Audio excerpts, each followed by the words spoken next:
اللہ تعالیٰ نے ہمیں پیدا کیا، وہی ہمارا خالق، وہی مالک، وہی رازق، اور اسی کی طرف ہم سب کو لوٹ کر جانا ہے۔ دنیا میں ہم جو کچھ بھی کر رہے ہیں ان میں سب سے اہم ترین کام اپنے خالق کو راضی کرنا ہے۔ اس زندگی میں جو کچھ بھی ہمارے پاس ہے وہ سب اسی کا دیا ہوا ہے، چھوٹی نعمت ہو یا بڑی، سب اسی کی طرف سے۔ وہی ہمیں پال رہا ہے اور وہی سارے جہانوں کا رب ہے۔ گناہوں کے باوجود اگر ہم زندہ ہیں اور زمین پر چل پھر رہے ہیں اور اس کی نعمتوں سے فائدہ اٹھا رہے ہیں تو یہ سراسر اس کی رحمت ہے، ورنہ انسان صرف ایک دن کیا 1 گھنٹے کے اندر ایسی ایسی غلطیاں کر جاتا ہے، باوجود کوشش کے، باوجود اپنے سے عہد کرنے کے، بندوں سے عہد کرنے کے کہ آئندہ ہم غلطی نہیں کریں گے، ہم پھر غلطی کرتے ہیں، اور اگر وہ پکڑنے پر آ جائے تو کوئی جاندار زندہ نہ رہے، کسی کے پاس جینے کا حق بھی نہ رہے۔ لیکن یہ اس کی رحمت ہے اور بے پناہ رحمت ہے کہ وہ ہماری ان غلطیوں سے درگزر فرما کے ہمیں مزید نعمتیں دیتا چلا جا رہا ہے۔ لیکن ایک دن یہ سلسلہ ختم ہو جائے گا، وہ وقت جو ہماری زندگی کا آخری وقت ہوگا،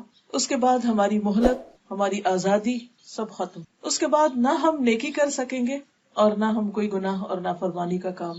کتاب اعمال بند کر دی جائے گی اور انسان نے اپنی زندگی میں جو بھی کچھ کیا ہوگا وہ سب کا سب گن لیا جائے گا، دفتر سمیٹ لیے جائیں گے، پھر ہم سب کو اللہ کے حضور حاضر ہونا ہوگا۔ اس حاضری کے لیے جو تیاری ہم کر سکتے ہیں، اس کی رضا کے لیے، اس کی خوشی کے لیے جو بھی ہم کر سکتے ہیں وہ اسی محدود لمیٹڈ پیریڈ آف ٹائم میں کر سکتے ہیں، اس کے بعد وہ ختم ہو جائے گا۔ لہٰذا ہم میں سے ہر ایک کے اوپر لازم ہے کہ وہ اپنی زندگی کے ہر لمحے کو بہت وائزلی، بہت عقل مندی کے ساتھ اور بہت سوچ سمجھ کے گزارے۔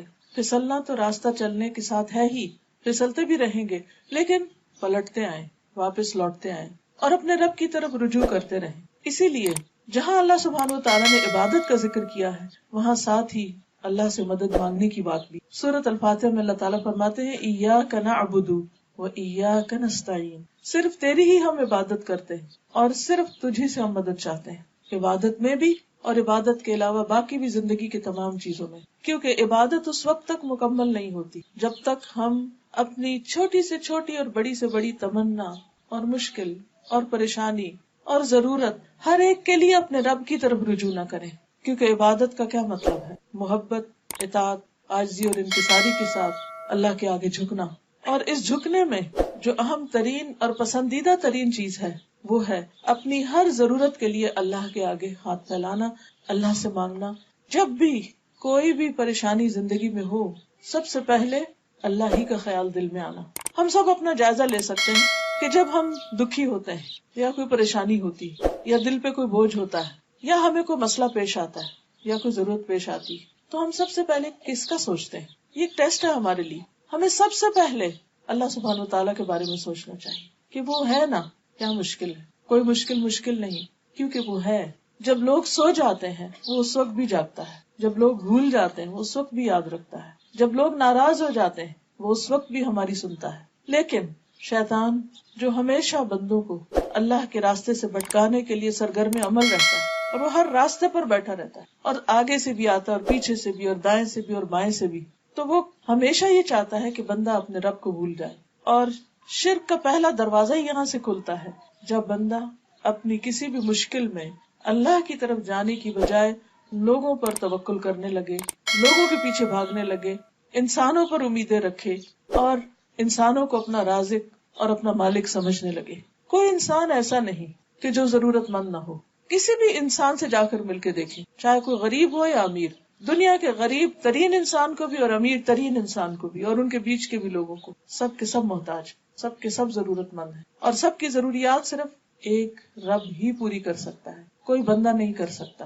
اس لیے لازم ہے کہ ہم اول و آخر اسی کو پکارے، اسی کی طرف رجوع کریں، اور اسی کو پکارنے کا نام دعا ہے۔ تو آج دعا سے متعلق کچھ چیزوں کی یاد دہانی کراؤں گی۔ معلوم ہم سب کو ہوتا ہے لیکن ہم پھر بھول جاتے ہیں، اور خصوصاً جب کوئی پریشانی آتی ہے تو اس وقت تو شیطان ضرور بھلوا دیتا ہے کہ اللہ تعالیٰ ہے اور وہ سنتا ہے اور وہ مشکل آسان کرے گا اور ضرور کرے گا، کیونکہ ان اللہ علی کل شیء قدیر، بے شک اللہ ہر چیز پر قادر ہے۔ اسے کسی سے مشورہ نہیں کرنا، اسے کسی سے مانگ کے نہیں دینا، کیونکہ سب چیز اس کے کنٹرول میں ہے، اس کے اختیار میں ہے۔ نوح علیہ السلام کے بارے میں قرآن مجید میں آتا ہے، سورۃ الصافات 75، وَلَقَدْ نَادَانَا نُوحٌ وَلَنِعْمَ الْمُجِيبُونَ، اور البتہ تحقیق نوح علیہ السلام نے ہمیں پکارا تھا جب لوگوں نے انہیں انتہائی تنگ کر دیا اور ان کی بات مان کر نہیں دیتے تھے، تو اس مشکل میں انہوں نے ہمیں پکارا تھا. وَلَنِعْمَ الْمُجِيبُونَ، ہم کتنا اچھا جواب دینے والے ہیں. اللہ نے ان کی دعا سنی، بہترین طریقے سے سنی، دعا قبول کی اور ان کی مشکل آسان کر دی. مشکل کتنی بھی بڑی ہو، آزمائش کتنی بھی طویل ہو، دکھ اور درد کتنا بھی گہرا کیوں نہ ہو، کسی بھی قسم کا کیوں نہ ہو، کبھی بھی اللہ کی رحمت سے مایوس نہیں ہونا چاہیے، ہمیشہ پر امید رہنا چاہیے. ہمارے لیے مشکل ہوتی ہے، اللہ کے لیے مشکل نہیں. انسانوں کے خزانے ختم ہو جاتے ہیں، اللہ کے ختم نہیں ہوتے. اور پھر ہماری عقل جواب دے جاتی کہ کسی مسئلے کا حل کیا کریں، کیسے کریں، لیکن اس کے علم کی کوئی انتہا نہیں. اس لیے ہمیشہ، ہر حال میں، ہر موقع پر، چھوٹی ضرورت میں اور بڑی ضرورت میں اسی کو پکارتے رہنا چاہیے. وَاذْكُرْ رَبَّكَ فِي نَفْسِكَ، بندوں کو پکارنے کے لیے تو اونچی آواز میں بولنا پڑتا ہے، چیخنا چلانا پڑتا ہے، لیکن اس کو دل میں تضرعا وخیفتاً، عاجزی اور زاری کے ساتھ، گڑ گڑا کے، چپ کے ودون الجہر من القول، اور آہستہ آہستہ زیر لب باتیں کرتے کرتے، بالغدو والآصال، صبح اور شام، ولا تکن من الغافلین، اور غافلین میں سے نہ ہونا. آپ کہیں بھی بیٹھے ہیں، مثلا کسی مجلس میں بیٹھے ہیں اور آپ کو ایک دھیان میں آتا ہے کہ میرا فلاں کام رہتا ہے، فلاں مشکل ہے، اچانک آپ کو کوئی خیال ستانے لگتا ہے، رات کو آپ سو رہے ہیں، اچانک آنکھ کھل جاتی اور آپ کو کسی چیز کے بارے میں سخت پریشانی ہونے لگتی. اب کوئی ایسا نہیں جس کے ساتھ آپ شیئر کریں، سب سو رہے ہیں، ہر طرف خاموشی ہے، کوئی سننے والا نہیں، کوئی آپ کے دل کا حال نہیں جانتا. بعض اوقات آپ کسی کو اپنے دل کا حال بتانے لگتے ہیں، وہ آپ کو ایسی بات کرے گا کہ آپ سوچیں گے کہ اس کو بتایا بھی کیوں، یعنی خود ہی شرمندہ ہو جائیں گے. کوئی نہیں جانتا کہ ہمارے اندر کی تکلیف کتنی ہے، کوئی پیمانہ ہے ہی نہیں اس کو جج کرنے کا، اس کو ناپنے کا.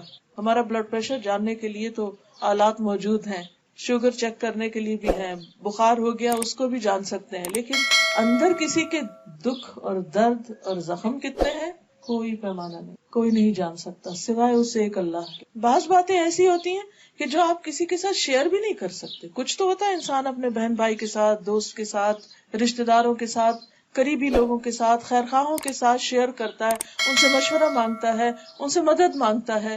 بعض اوقات لوگ مدد کرتے ہیں لیکن ایک حد تک جا کر اس کے بعد وہ بے بس ہوتے کیونکہ ان کے ہاتھ میں کچھ بھی نہیں. ان سب چیزوں کا مالک صرف ایک اللہ ہے، اس لیے اسی کی طرف رجوع کرنا چاہیے. کیونکہ جب اس کے سامنے آپ اپنی ضرورت رکھتے ہیں تو آپ کو شرمندہ نہیں کرتا.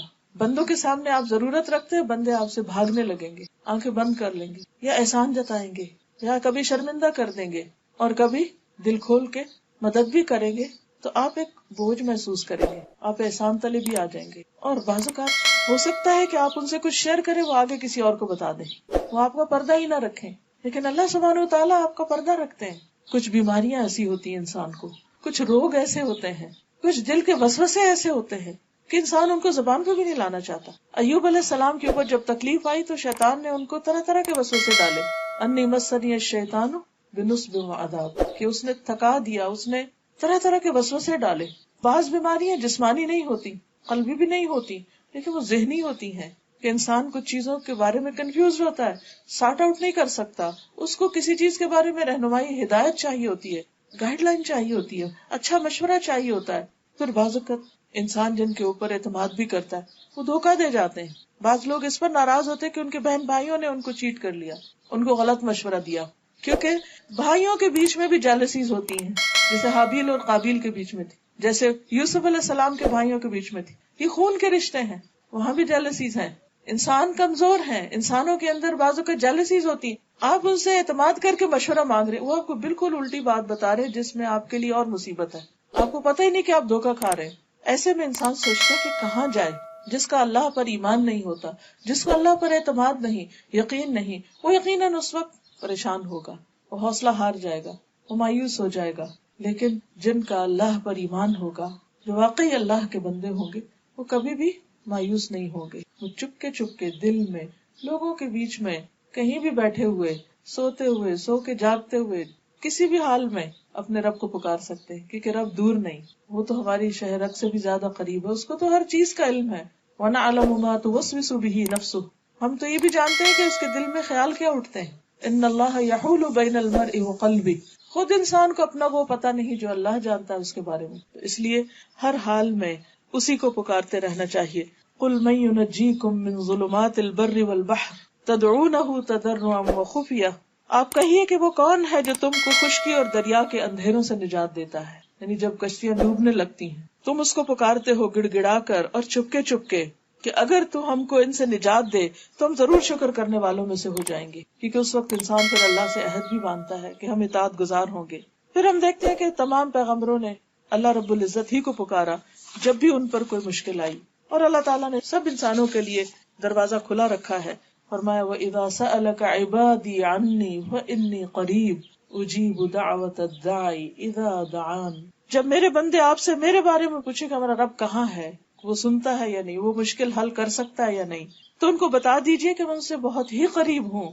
جب بھی کوئی پکارنے والا مجھے پکارتا ہے تو میں اس کی پکار سنتا ہوں. لہذا جب آپ دعا کریں تو اس وقت یہ یاد رکھیں کہ میری یہ دعا اس وقت میرا رب سن رہا، وہ سن رہا. کبھی غم کے مارے منہ سے بھی الفاظ نہیں نکلتے تو اس وقت سوچا کریں کہ اس وقت میرا رب میرے دل کا حال جانتا ہے، وہ میری پریشانی سے، میرے دکھ سے واقف ہے، جبکہ اور کوئی اندازہ نہیں کر سکتا کہ میں کس حال میں ہوں. کیونکہ جتنا زیادہ اس بات کا یقین ہوگا کہ رب سنتا ہے اتنا زیادہ آپ کا دعا میں دل لگے گا، اتنا شوق سے آپ دعا کریں گے، اور جتنے شوق سے آپ دعا کریں گے اور جتنی توجہ سے آپ دعا کریں گے اتنی ہی زیادہ وہ قبولیت کا درجہ پائے گی. اور پھر اللہ تعالیٰ صرف سنتے نہیں، اجیب دعوت الداعی، میں جواب دیتا. گویا دعا کے وقت آپ اپنے رب سے بات کر رہے ہوتے اور وہ آپ کو جواب دے رہا ہو. وہ دعا قبول کرتا ہے، کبھی فوراً، کبھی دیر سے، کبھی اس کے بدلے اس سے بہتر عطا کر کے جس کا انسان کو اندازہ بھی نہیں ہوتا،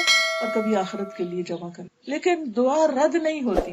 یہ نہیں ہوتا کہ آپ مانگ رہے ہیں اور آپ کہتے ہیں قبول نہیں ہوئی، کچھ فائدہ نہیں ہوا، ابھی اور کیا مانگنی، اور کیا، کوئی فائدہ نہیں. نہیں، ایسا کبھی بھی نہیں سوچے کہ فائدہ نہیں، ہر حال میں فائدہ ہے. اس لیے مانگتے رہیے، کیونکہ جو نہیں مانگتا اللہ تعالیٰ اس سے ناراض ہوتا ہے. من لم یسأل اللہ یغضب علیہ. کیونکہ نہ مانگنا تکبر کی علامت. دعا دراصل عبادت کا بھی اعلیٰ ترین حصہ ہے، کیونکہ انسان اللہ کے آگے جھکتا ہے اور اس سے مزید قریب ہوتا ہے. سورۃ المؤمن آیت 60 میں اللہ تعالیٰ فرماتے ہیں وقال ربکم ادعونی استجب لکم. تمہارا رب کہتا ہے مجھے پکارو، میں دعا قبول کروں گا. استجب لکم. ان الذین یستکبرون عن عبادتی. وہ لوگ جو میری عبادت سے تکبر کرتے ہیں، یعنی دعا نہیں مانگتے، یہاں عبادت سے مراد دعا ہے. سیدخلون جہنم داخرین. وہ ذلیل ہو کر جہنم میں داخل ہوں گے. کیونکہ شیطان یہاں سے اچکتا ہے. یعنی جو اللہ سے نہیں مانگتے، کیوں نہیں مانگتے؟ کہ ناراض ہے اللہ سے، ہماری نہیں سنی جاتی، فائدہ نہیں ہوا مانگنے کا. ایسی باتیں کرنے سے شیطان بہت خوش ہوتا ہے، اور شیطان پھر انسان کو اللہ سے دور کر کے کسی اور راستے کی طرف لے جاتا ہے. یہاں سے شرک کا دروازہ کھل جاتا ہے، جس سے انسان کے سارے اعمال برباد ہو جاتے ہیں. کیونکہ جو ہی انسان نے اللہ کا دروازہ چھوڑ کے کسی اور کا دروازہ پکڑا، غیر اللہ سے اس نے مانگا، تو شرک ہو گیا. اور پھر لوگ کہتے ہیں کہ نہیں، ہم قبر والوں سے نہیں مانگتے اور ہم بتوں سے نہیں مانگتے، وہ تو بس اس لیے کہ وہ ہمیں اللہ سے قریب کرتے ہیں. اللہ ہماری نہیں سنتا، ان کی سنتا، لہٰذا ہم ان کے تھرو، ان کے واسطے سے جاتے ہیں. جبکہ اللہ سبحانہ وتعالیٰ فرماتے ہیں وقال ربکم ادعونی. ان کے پاس نہیں جاؤ، مجھے پکارو. استجب لکم، میں جواب دوں گا تم کو. مایوس نہ ہو. اور یہ ایک حقیقت ہے کہ دعا جو ہے وہ انسان کے لیے اجر کا باعث ہے. یعنی سراسر عبادت ہے، یعنی ہم مانگ اپنی ضرورت کی چیز رہے ہوتے ہیں اور اس کے لیے بھی اجر لکھا جا رہا ہوتا ہے. یعنی کتنے حیرت کی بات ہے. جو ملے گا وہ تو ملے گا، لیکن اگر فوراً نہیں مل رہا تو وہ نامہ اعمال میں عبادت کے طور پر لکھی چلی جا رہی. چاہے اپنی زبان میں مانگے، اردو میں مانگے، انگریزی میں مانگے، عربی میں مانگے، کسی زبان میں مانگے، قرآن کے الفاظ میں مانگے، حدیث کے الفاظ میں مانگے، یا اپنی زبان میں مانگے، کچھ بھی مانگیں گے وہ عبادت ہے. الدعاء والعبادہ، دعا ہی عبادت ہے. ایک اور حدیث میں آتا ہے کہ افضل العبادت الدعاء. عبادت میں سے افضل ترین عبادت دعا ہے.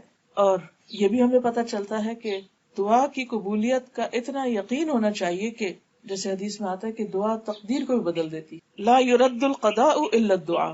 قضاء کو دعا کے سوا کوئی چیز پھیر نہیں سکتی. ولا يزيد في العمر الا البر. اور عمر میں اضافہ نیکیوں سے ہوتا ہے. یعنی کوئی بھی احسان آپ کسی پہ کرتے ہیں تو آپ کی زندگی میں برکت ہو جاتی. علماء نے اس کے دو معنی کیے. ایک تو یہ کہ لٹرلی آپ مثلاً 5 سال جینے والے تھے تو 10 سال اللہ تعالیٰ کے حکم سے اس نیکی کی وجہ سے آپ کو اور موقع مل گیا دنیا میں جینے کا. اور دوسرا یہ معنی بھی کیا جاتا ہے کہ آپ جیے تو وہی 5 سال اور، لیکن ان 5 سالوں میں آپ نے وہ کام کیے جو کوئی 10 سال میں کرے. یعنی شارٹ پیریڈ آف ٹائم میں بھی آپ ایسی ایسی نیکیاں کر جاتے ہیں. اچھا، ہمارے نزدیک نیکیاں یا عبادت اور ان کی جو کوانٹٹی ہم بعضوں کو صرف نمبر سے کرتے ہیں، جبکہ اللہ کے یہاں صرف کسی چیز کے نمبرز نہیں کاؤنٹ ہوتے. یہ بھی ہوتا ہے کہ کسی کے پاس صرف ایک ہی نمبر ہو لیکن وہ اتنا زبردست ہو کہ وہ 1000 سے بھی بہتر ہو. مثال کے طور پر حدیث میں آتا ہے الدال علی الخیر کفاعلہ، نیکی کی راہ دکھانے والا ایسے ہی جیسے اس کو کر لینے والا. آپ نے کسی کو صرف راہ لگا دیا، کسی کو ایک کتاب دے دی، کسی کو کوئی راستہ بتا دی، کسی کو کسی درس میں بلا لیا، کسی کو کسی جگہ جوڑ دیا، کسی کو کوئی اچھی میل بھیج دی، کسی کو کسی اچھے لنک سے، صرف آپ نے راستہ بتایا، صرف ایک لفظ میں کسی کو ٹیکسٹ کر دیا، کسی کو فون پہ بتا دیا، کسی کو کسی ملاقات میں. ہم دن میں کتنے لوگوں سے ملتے ہیں، شادیوں پر، پارٹیوں میں، دعوتوں میں. ایک ایک اچھی بات بھی کسی کو بتا کے اس کو اگر ایک راستے پہ آپ لگا دیتے، اس کے بعد وہ جتنی دفعہ وہ کام کرتا ہے اور سارا اجر آپ کو ملتا چلا جاتا ہے. پھر اسی طرح اور بھی بہت سے مواقع اللہ سبحانہ وتعالی نے رکھے. اچھا، اسی طرح یہ بھی آتا ہے کہ بعض اوقات انسان نیکیاں کرتا جاتا ہے لیکن اس سے اتنے درجے بلند نہیں ہوتے کہ کوئی آزمائش یا تکلیف آ جاتی ہے اور اس پر وہ صبر کرتا ہے اور اس تکلیف میں اللہ کی رضا پہ راضی رہتا ہے تو اس سے ایک دم اس کے درجے بڑھ جاتے ہیں. جیسے آپ نے دیکھا ہوگا کہ پودے ہیں تو بعض اوقات کچھ پودے ایسے ہوتے ہیں کہ وہ بہت آہستہ آہستہ گرو کرتے ہیں، پھر ایک سرٹن ایج پر آ کر ایک دم شوٹ کرتے ہیں. جیسے وہ ایک بانس کا درخت ہے جو بیمبو کا، وہ پہلے چند سالوں میں صرف چند فیٹ، 4-5 فیٹ تک بڑھتا ہے، پھر اچانک ایک دم 80 فیٹ تک جاتا ہے، بہت اونچا ہو جاتا ہے. تو مجھے ہمیشہ اس سے یہی مثال یاد آتی کہ بعض اوقات انسان نیکی کے کام کر رہا ہے، اپنے روٹین کی نماز روزہ کر رہا ہے، آدھی لائف ہے اس کی روٹین کی، کہ اچانک کوئی ایسا ٹیسٹ آ جاتا ہے زندگی، اس کی ساری روٹین درہم برہم ہو جاتی ہے. اب اس کی وہ عبادت، مثلا روزے کا عادی تھا، ہفتے میں سوموار جمعرات کا رکھ رہا ہے، تہجد کی نماز پڑھ رہا ہے، یا کچھ سب ٹھیک ہے کر رہا تھا، لیکن اب ایسا زلزلہ اس کی زندگی میں آیا، کوئی ایسی تکلیف آ گئی کہ وہ اس کے روزے بھی چلے گئے، اس کی تہجد بھی. اب وہ پریشان ہے کہ میری نیکی کی تو روٹین ختم ہو گئی، چھوٹ گئی.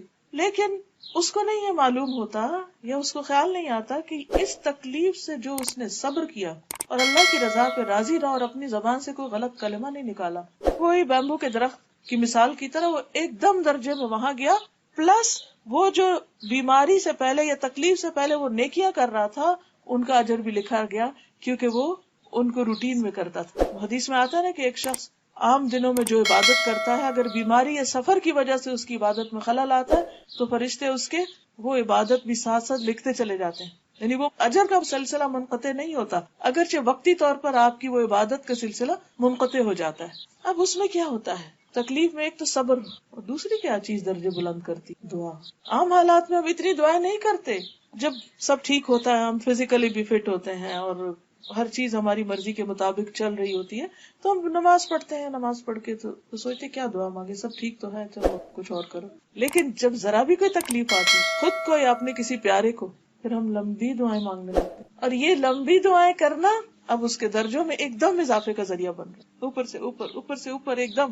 اس لیے لازم ہے کسی حال میں بھی ہو اللہ کی رضا پہ راضی رہے، اللہ کی رضا پہ راضی رہے کہ اللہ اگر تو نے مجھے امن اور سلامتی کے ساتھ نیکی کی توفیق دی ہے تو میں اس پر بھی راضی، اور اگر تو نے کسی آزمائش کے ذریعے مجھے صبر کی توفیق دی ہے تو میں اس پر بھی راضی، میں ہر حال میں تجھ سے راضی. کچھ دیا میں اس پر بھی شکر گزار، اور اگر دے کر واپس لے لیا میں اس پر بھی شکر گزار، اور اگر تو نے مجھے دیا ہی نہیں تو میں اس پر بھی شکر گزار، میں ہر حال میں شکر گزار.